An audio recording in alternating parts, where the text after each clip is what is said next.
अगर आप भी चाहते हैं कि एसएस फिल्म्स मोतिहारी के ऑडियो वीडियो सबसे पहले आप तक पहुंचे, तो इस चैनल को सब्सक्राइब करें और साथ ही बेल आइकन को दबाना ना भूलें। प्रेम से बोलो शिव शंकर भगवान की।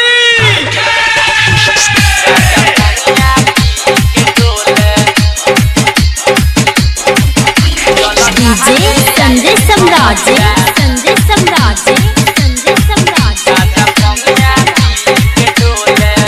Recording by Surya music Sugauli.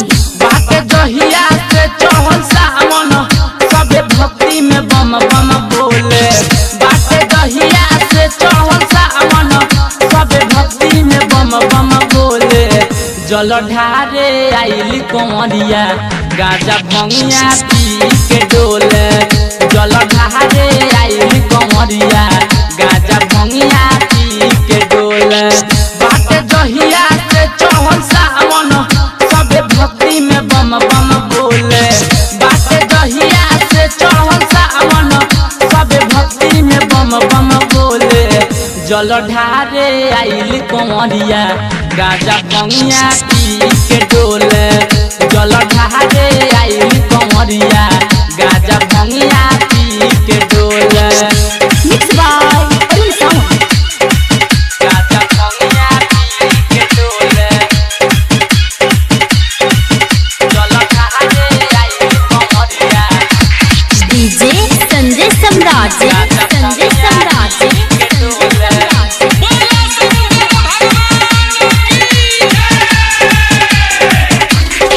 बन के पुजरिया सारी कंवरिया कांवर लेके हाथ हो।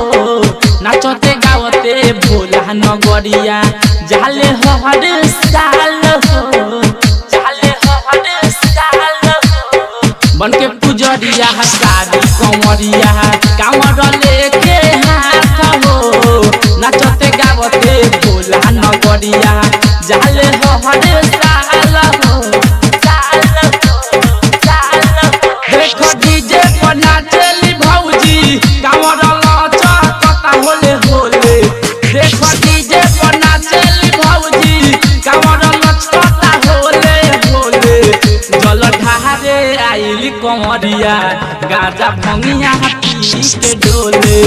जल ढारे आइली कंवरिया गाजा भंगिया पी के डोले।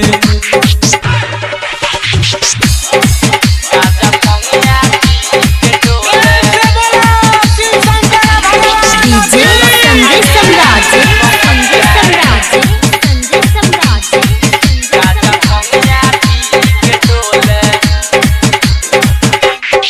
अभय संवरिया ये भोले बाबा बाटे रहुआ शरण में। विकास बिहारी जिला मोतिहारी आइल बारे देव घर में।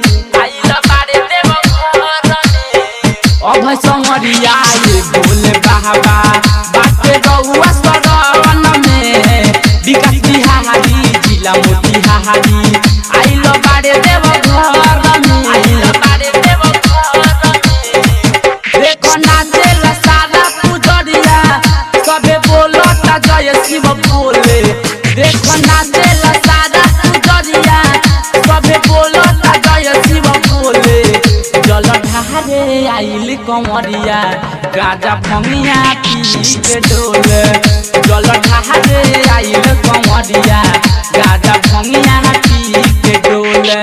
बाटे जहिया से चढ़ल सावन सबे भक्ति में बम बम बोले। बाटे जहिया से चढ़ल सावन सबे भक्ति में बम बम बोले।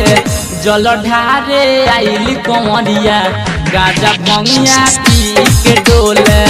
जल ढारे आइली कंवरिया गाजा भंगिया पी के डोले। Recording by Surya music Sugauli.